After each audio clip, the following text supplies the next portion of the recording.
Hello friends, good morning. Welcome to my YouTube channel.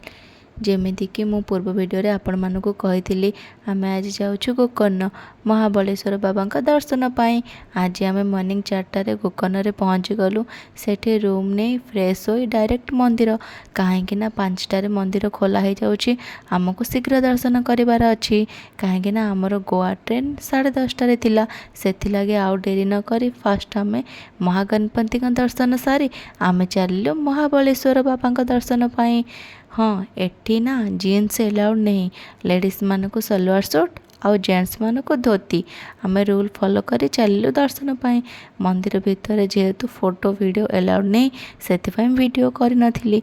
बहुत भीड़ थिला मंदिर। आमर दर्शन सरू सरू बेला को 9:30 बाजिगला। सेथिपाई आउ डेरी न करी शीघ्र टिके कौन टिफिन करी आमे बाहर पड़थिलु स्टेशन। गोकर्ण रे आमे आउ बीच बुली नथिलु कहीं ना आमको जीवार अच्छी गोवा। गोकर्ण रे आमे आउ बीच गलुनी कहीं ना आमको जीवार अच्छी गोवा बीच। सेथिपाई एठी आउ कहीं बीच बुलिबु, डायरेक्ट स्टेशन चलिलु। आमर ट्रेन भी लेट हेबो सेथिपाई आमे चलिलु स्टेशन। स्टेशन पहुँचला बेलको आमर ट्रेन आसी पहुँच गला। गोकर्ण रु गोवा 2 आवर रास्ता, किंतु ट्रेन जेहेतु लेट हो गला आमे गोवा रे पहुँचु पहुँचु ऑलमोस्ट 2टा बाजिगलानी। फास्ट लंच करी गोवा रे पहुँचु पहुँचु इवनिंग हो गलानी। टायर्ड हो जाइथिली बहुत, सेथिबे आउ किछि वीडियो करि पारनथिली।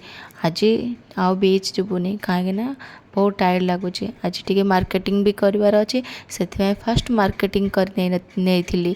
कहीं ना बीच जीवार अच्छी तो बीच ड्रेस भी नेबार अच्छी ना, सेथिबे आज वीडियो एतिकी रे एंड करछि। आपण मानकु जदि वीडियो भल लागुछि please like share and subscribe. रहिली जय जगन्नाथ सांग माने, पुणी देखा नेक्स्ट वीडियो रे।